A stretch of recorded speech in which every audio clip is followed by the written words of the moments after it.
പഞ്ചാബിൽ വന്നിട്ട് ആൻറ്റിക്കും അങ്കിളിനും ശ്യാൻകുട്ടനൊക്കെ ഒരു ബീഫ് മന്തി ഉണ്ടാക്കി കൊടുത്തില്ലെങ്കിൽ അത് മോശമല്ലേ? ആൻറ്റി എപ്പോഴും പറയുമായിരുന്നു മോൻ ഇവിടെ വരുമ്പോൾ ഉണ്ടാക്കി തന്നെ കേട്ടാന്ന്. അപ്പോൾ അതേ പഞ്ചാബിൽ വെച്ചൊരു ബീഫ് മന്തി ഉണ്ടാക്കുന്നതിൻ്റെ റെസിപ്പിയാണ് കേട്ടോ.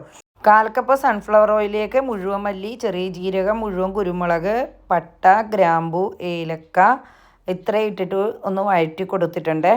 ഇനി അതിലേക്ക് കുറച്ച് വെളുത്തുള്ളിയും ഒരു 4 ഇടത്തരം സവാള ചെറുതായി കട്ട് ചെയ്തിട്ട് കൊടുത്തിട്ടുണ്ട്. ഒരു വലിയ ക്യാപ്സിക്കം ചെറുതായി കട്ട് ചെയ്തതും 3 പഴുത്ത തക്കാളി ചെറുതായി കട്ട് ചെയ്തതും കൂടി നന്നായിട്ടൊന്ന് വഴറ്റി എണ്ണ തെളിഞ്ഞ് വരുമ്പോഴത്തേക്കും ഒരു ഉണക്കനാരങ്ങ ഇട്ട് കൊടുത്തിട്ടുണ്ട്. പിന്നെ നമ്മൾ ബീഫ് കുറേശ്ശെ ഇട്ടിട്ട് നന്നായിട്ടൊന്ന് മിക്സ് ചെയ്ത് കൊടുക്കാം. ഇനി ആവശ്യത്തിന് ഉപ്പിട്ട് കൊടുക്കാം.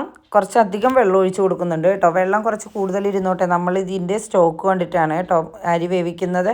ഇനി ഇത് മൂടി വെച്ചിട്ട് ഒരു 3/4 വേവ് വരെയും വേവിച്ചിട്ട് നമുക്ക് ഇതൊന്ന് അരിച്ച് അതിൻ്റെ സ്റ്റോക്ക് എടുക്കാം. സ്റ്റോക്കിലേക്ക് ആവശ്യത്തിന് ഉപ്പും 2 ഉണക്കനാരങ്ങ കൂടി വീണ്ടും ചേർത്ത് കൊടുക്കുന്നുണ്ട്. കുറച്ച് നാരങ്ങാ നീര് കൂടി ഒഴിച്ച് കൊടുക്കാം. നമ്മൾ 2 മണിക്കൂർ കുതിർത്ത് വെച്ച സെല്ല ബസ്മതി റൈസാണ്, അതുകൂടി ഇട്ട് കൊടുക്കാം. നന്നായിട്ട് തിളച്ച് ഒന്ന് വറ്റി വരുമ്പോഴത്തേക്കും നേരത്തെ ഊറ്റി മാറ്റി വെച്ച ബീഫ് ഇട്ട് കൊടുക്കാം. നന്നായിട്ടൊന്ന് മിക്സ് ചെയ്ത് കൊടുക്കാം. വെള്ളമൊക്കെ ഒന്ന് വറ്റി വരുമ്പോഴത്തേക്കും അതിൻ്റെ മുകളിലേക്ക് 10-12 പച്ചമുളകൊന്ന് ഇങ്ങനെ ഇതുപോലെ കുത്തി വെച്ച് കൊടുക്കാം.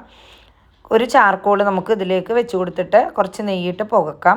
ഇത് മൂടി വെച്ചിട്ട് ഒരു 15 മിനിറ്റെങ്കിലും വളരെ കുറഞ്ഞ തീയിൽ ദം ചെയ്തെടുത്താൽ നമ്മുടെ അടിപൊളി ബീഫ് മന്തി ഇവിടെ തയ്യാറാണ്. ബീഫ് മന്തി എന്നോ ബീഫ് കഫ്സ എന്നൊക്കെ പറയാം കേട്ടോ. ചില ആളുകൾ ചോദിക്കാറുണ്ട് ഇത് കഫ്സയില്ലെന്ന്, പക്ഷേ ഇത് പുകക്കാതെ എടുക്കുമ്പോൾ കഫ്സ എന്ന് പറയാം, ഇനി പുകച്ചെടുത്ത് കഴിയുമ്പോൾ മന്തി എന്ന് പറയാം കേട്ടോ. രണ്ടിനും 2 ടേസ്റ്റാണ്, നല്ല അടിപൊളി ടേസ്റ്റാണ് കേട്ടോ. എല്ലാവരും ഒന്ന് ട്രൈ ചെയ്ത് നോക്കുക. ഇതിൻ്റെ കൂടെ നമ്മുടെ ടൊമാറ്റോ കൊണ്ടുള്ള ചട്നിയാണ് കേട്ടോ ഞാൻ ഉണ്ടാക്കിയത്. അപ്പോൾ എല്ലാവരും ആസ്വദിച്ച് കഴിക്കുന്നത് കണ്ടില്ലേ, എല്ലാവർക്കും ഒരുപാട് ഇഷ്ടമായി. അപ്പോൾ നിങ്ങളൊന്ന് ട്രൈ ചെയ്ത് നോക്കുക. വീണ്ടും കാണുന്നവരെ എല്ലാ കൂട്ടുകാർക്കും അസ്സലാമ.